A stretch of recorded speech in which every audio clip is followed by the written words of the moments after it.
क्यों काल भैरव देव को कहा जाता है काशी का कोतवाल। यहाँ पढ़े पौराणिक कथा। सनातन धर्म की मान्यता अनुसार सृष्टि व्यवस्था के संचालन हेतु स्वयं परम ब्रह्मा ही माया प्रपंच से आवश्यकता अनुसार विभिन्न स्वरूपों में उपस्थित होता है।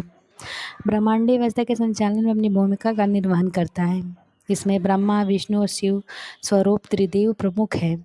इनमें से अवगढ़ दानी के रूप में अपने भक्तों की थोड़ी तपस्या से भी प्रसन्न होकर मनोवांछित वर का प्रदान करने वाले भगवान शिव के अनेक स्वरूप में एक है काल भैरव, जो भगवान शिव के मुख्य गढ़ के रूप में विख्यात है। भैरवोत्पत्ति के अनेक प्रसंग पुराणों में प्राप्त होते हैं। स्कंद पुराण के अनुसार ब्रह्मा और विष्णु के अंश क्रतु के विवाद के समय जब ज्योतिर्लिंग रूप में शिव का प्रादुर्भाव हुआ, तब सभी ऋषि मुनियों ने एक स्वर में शिव का वैशिष्ट्य बताया। परंतु ऋषि मुनियों की बातें सुनकर पंचमुखी अर्थात इस प्रकार के पहले ब्रह्मा जी के 5 मुखों का वर्णन प्राप्त होता है। ब्रह्मा जी का एक सिर अहंकारवास क्रोध से जलने लगा। वे क्रोध में आकर भगवान शंकर का अपमान करने लगे। इससे भगवान शंकर रौद्र रूप में आ गए और उनसे ही उनके रौद्र रूप काल में भैरव की उत्पत्ति हुई। और भगवान शिव ने कहा कि आपसे काल भी डरेगा, इसलिए आपका नाम कालराज या काल भैरव होगा।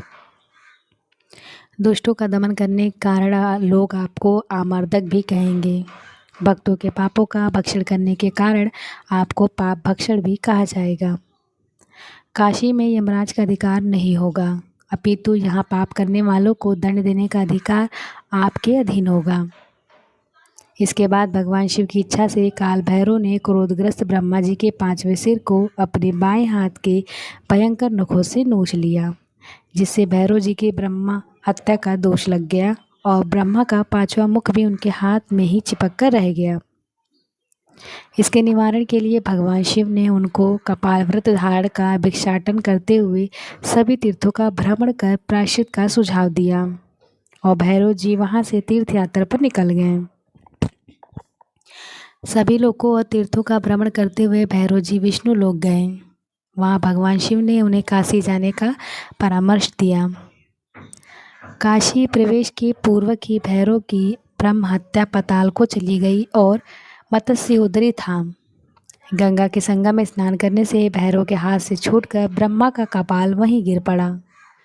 तभी से उस स्थान का नाम कपाल मोचन भी हुआ और उसी के समीप भैरव बैठ गए, जो वाराणसी में भैरव के मुख्य स्थान के रूप में वर्णित है।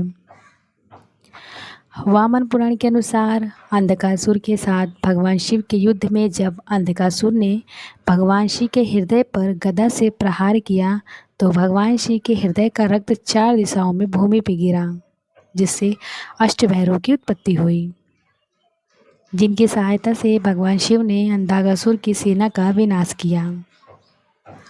ब्रह्म वैवर्त पुराण के प्रकटित खंड के 61वें अध्याय के अनुसार महाभैरव, संहार भैरव, असितांग भैरव, रुद्र भैरव, काल भैरव, क्रोध भैरव, ताम्रचूंड और चंद्र रूप रूपी अष्टभैरव का वर्णन प्राप्त है, जिनके पूजन के बिना शक्ति की आराधना परिपूर्ण नहीं होती।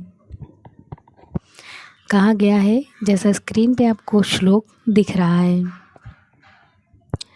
तंत्रसार में असितांग भैरव, रुद्र भैरव, चंड भैरव, क्रोध भैरव, उन्मत्त भैरव, कपाल भैरव, भीषण भैरव और संहार भैरव का वर्णन प्राप्त होता है, जो काशी के 8 दिशाओं में प्रतिष्ठित है।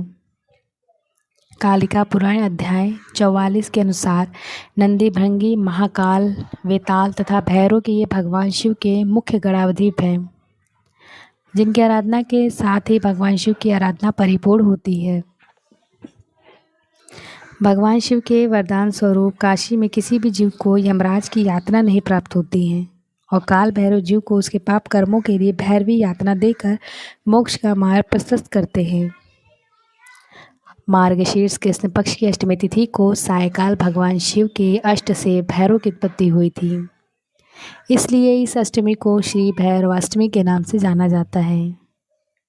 इस वर्ष श्री भैरवाष्टमी बुधवार 12 नवंबर को पड़ रही है, इसलिए इस दिन भगवान भैरव का दर्शन, पूजन आदि विशिष्ट फलदायक माना गया है।